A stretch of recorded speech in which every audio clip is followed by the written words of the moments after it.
Hello students, I am Neha Patel and I am back with the video series of Unit 2 Functions in C++ and working with objects of subject programming in C++. Today our topic is about user defined functions in C++.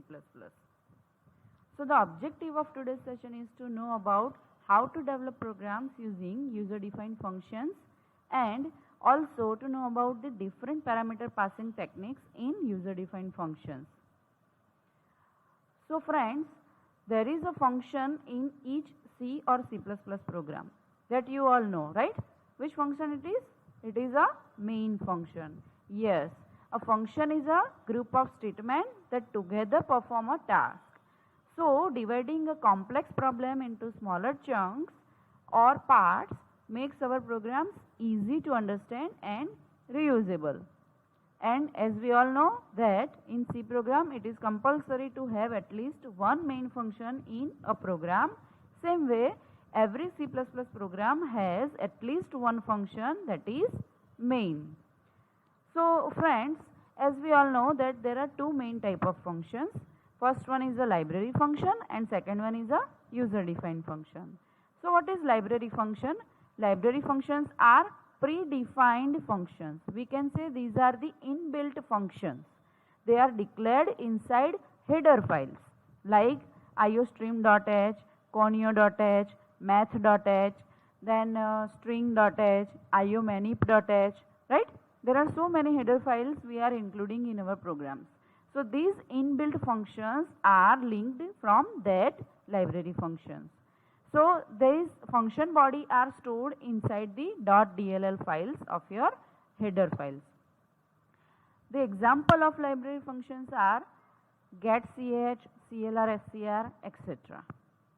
The second thing is user defined functions. Friends, in C programs you all have developed user defined functions, right? Same way user defined functions in C++ are working same in they are working in a C program. So user defined functions are the functions that are created by user or programmer himself, and user defined functions are used in the programming to reduce the complexity of a program. Let's start with the user defined functions. So a function declaration, function definition, function call, these three are the main part of a function, a user defined function, right? So what is declaration? A function declaration tells the compiler about a function's name, its return type and parameters. A function definition provides the actual body of the function, that means actual implementation of a function. In general, a function is also known as method, subroutine or procedure. So we can say user defined function can be called as a subroutine, procedure or a method. So let's have a look. Here we have two blocks. Green block represents the main program and the yellow blocks represents function definitions. Friends, here in main program we have first two lines that tells about the function prototype, right? Void function 1 and void function 2. These two are the function prototype. In next lines there is a function call, function 1 and function 2. Whenever this line executes, function 1 and function 2 are linked into their function definitions, which is shown in a yellow blocks. So whenever function 1 is called, it will link to the function 1 function body, and same way function 2 will be linked to the function body of a function 2 in its function definition part. This is the way how we use user defined functions in our programs. So what is function prototyping? In C++, the code of function declaration should be there before the function call. That means if we want to define a function after the function call, then we have to use the function prototype. The difference between function prototype and function definition is that function prototype only contains the declaration of function, while function definition contains the actual implementation of the function. So There are many things which is tell by the function prototype to the compiler. The name of a function, the type of data returned by the function, that means return data type, number of parameters and type of parameters. Also the order in which these parameters are expected. The compiler uses this function prototype information to validate function calls. So friends, let's see the syntax of function prototyping. Here it is given: return data type, function name and into bracket parameters. So let's differentiate between function declaration, function prototype and function definition. From the first column you can see the example in which I have written int maximum int comma int. That is called function declaration. See friends, function declaration declares the name of function and type of what it returns. That means in the function declaration the name of arguments are dummy, so they are optional. The second column shows the function prototype. See friends, int sum into bracket int x comma int y. So we can say a function prototype is a declaration of a function that declares the types of function parameters. That is the main difference between function declaration and function prototype. In function prototype, all the argument variables must be declared independently inside the parenthesis. And the third column, function definition, we can see from the example that it is the actual implementation of a function. Let's start with the main function. In C++, the main function is a starting point for the execution of your program. So the main function returns a value of type integer to the operating system.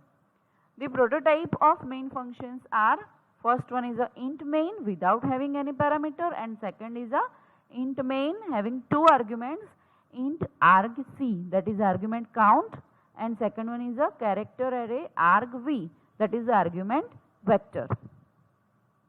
In general, we will use the int main and return 0 method of prototype of main function.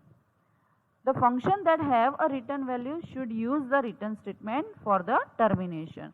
Same way, we have to write return 0 to terminate execution of int main function. If it does not specify the return type of the main function, then C++ takes the default data type, return data type as a integer. So friends, what are the advantages of user defined functions? The first one is it helps in reducing size of file in a large programs. Also it is used to save memory because all the calls to a function tell the compiler to execute the same block of code.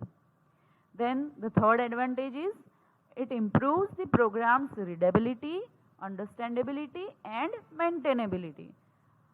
And the last one is a reusability of the code. Yes, it is the most important advantage, right? Okay, now next we will see the parameter passing techniques in user defined functions. Friends, we have already learned about pass by value and pass by address methods in C programs, right? In C++, there are three parameter passing techniques. The first one is a pass by value, which is also known as call by value method.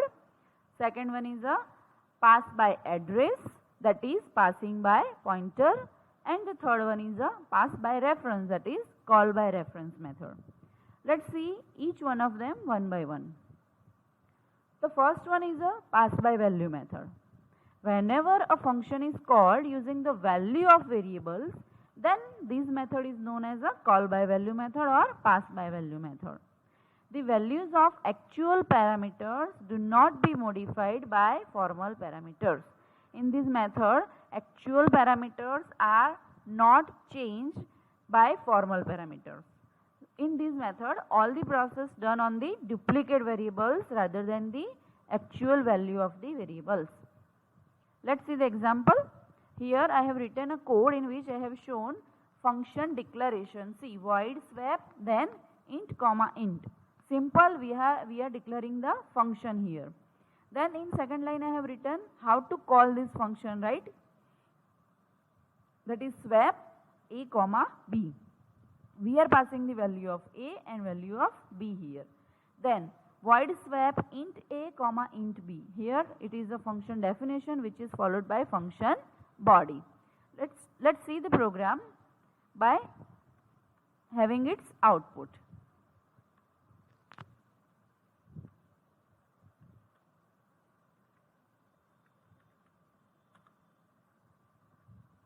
See friends, here is the program where I have declared a function void swap without passing any argument names. Then there is a void main section in which I have written the value of a as 10 and b is equal to 20. Now first two lines of cout statement will print the value of a and b before swapping. That means before calling this function swap a comma b. Here I have called function swap, and then after completion of the void main or integer main, I have written the function body. Here is a function definition of void swap int a comma int b function. Here this is a code to swap the values of two variables, two integer variables. And then see friends, here there are two cout statements at the end of void swap function definition. They are used to display the value of a and b after swapping. Let's see the output. See, first two lines are printed from the int main function part, which is displaying the value of a and b before swapping, and last two lines are printed from the function definition of swap function, and which displays the values of a and b after swapping. Friends, if I try to write these two cout statements, that is the printing of value of a and b after swapping outside these function definition, then the value of changed value of or swapped value of a and b will not be available, because we are passing here the copy of values of the actual variables. So this is one of the limitation of call by value method. Now let's get back to our slide. Let's see the second method, that is pass by address. Now whenever a function is called using address of the variable, then it is known as a pass by address method, or we can say call by address method. The values of the actual parameters can be modified by formal parameters. Yes, in this method it is possible that we can change the actual values of the parameters by using this parameter passing technique. So in this method all the process is done on the actual values of the variables, that means actual parameters. Let's see the example. See friends, the function declaration here includes two parameters, that is int star and int star. That means we have to specify here that whatever arguments are being passed to this function must be a pointer, must be stored in a pointer, right? The next line, swap ampersand a ampersand b. Here from these two ampersand symbols we can realize that address of a and address of b will be sent to the function definition. Now in function definition part we have int star x and int star y. That means value of address of a will be stored in pointer x and address of b will be stored in pointer y, and here the rest logic is for swapping of the values of a and b. Friends, here we are passing the addresses of actual parameters a and b to the function definition. So what will happen? It will print the output from the void main section also.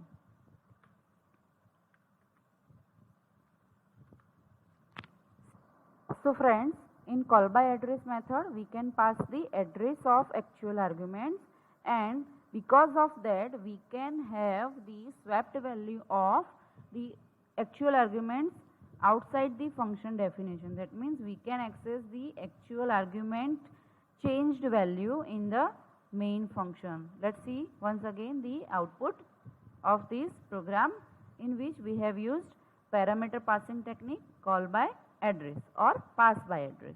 See, here it is the required output. Now let's move toward the slide and see the next method, that is pass by reference method. When a function is called using the reference variable technique, then it is known as a call by reference or pass by reference method. In these, reference variables are created, that is creating the alias for the actual arguments. So there is no waste of the memory compared to the call by value method. See the example here. We have written the function declaration in which first line void swap and int ampersand int ampersand. Here from the function declaration itself we can see that this function is accepting the reference variable. From the function call we can say that yes, it is passing the actual variable, already existing variable's value to the function, and from the function definition we can see that ampersand x will be the alias name for variable A and y will be the alias name for the variable B. That means x will refer to the address of A. That means they both contain the same value. They both point to the same address in a memory. Same way, y and B will point to the same memory location and will hold the same values. Let's see the example by having the output. So friends, here in this technique we are using the reference variable concept, which is new in C++, which is not available in C language. See, first line function declaration, same we have discussed in our slide, int ampersand, and then we are calling the function swap with A and B. That means we are passing A and B actual values, and these two are assigned to the reference name X and Y. And then all the stuff which we are doing in call by value method will be same here also. Let's see the output. See, after swapping and before swapping, the values of A and B, it is already as per the requirement. So friends, hope you all know the parameter passing techniques of user defined functions very well. We can also see the difference between pass by reference and pass by value from this slide. See, whenever function is passing the arguments by function call, which is known as a cup here, it is sent to the fill cup definition. Now see the difference. Pass by reference method will fill both the cups whenever it is called, and pass by value method will fill only the cup which is having with the function definition. That means with the there is change only with the variables within the function definition. They cannot affect to the actual values of the variables. That means actual arguments will not be changed in pass by value method, and here in pass by reference both actual and formal both are belong to same memory location, so the effect will be seen in the both locations. The next thing is return by reference. Friends, we just see that we can pass reference as an argument to a function. Same way in C++ we can return reference of the function also. Let's see the example. Here I have taken one function, that is finding a maximum number from the given two integers. The first line shows the int ampersand max, int ampersand, int ampersand, that means it is receiving two variables, and here see a equal to 10, b is equal to 20, and here is a function called max a comma b, that means we are passing value of a and value of b. Then in function definition, x and y, as they are having ampersand before their names, they are created as a alias name for a and b. So x will be the alias for a and y will be the alias of b. The important point here is int ampersand, that is the return type of this function. See, int ampersand shows that this function returns a reference to the function from where it is called. That means if we are returning value of x, if it is greater than y, then x will be the alias name for variable m, because m is storing the result of this function, and if we are returning y, then y will be the reference name or alias name for variable m. So from this example we can clearly see that we can not only pass reference as argument, but we can also return the reference as a argument. Hope these all the topics are useful to you, all of you. Thank you. Friends, hope this video is useful to all of you, and we will surely get back soon with the another topic. Thank you.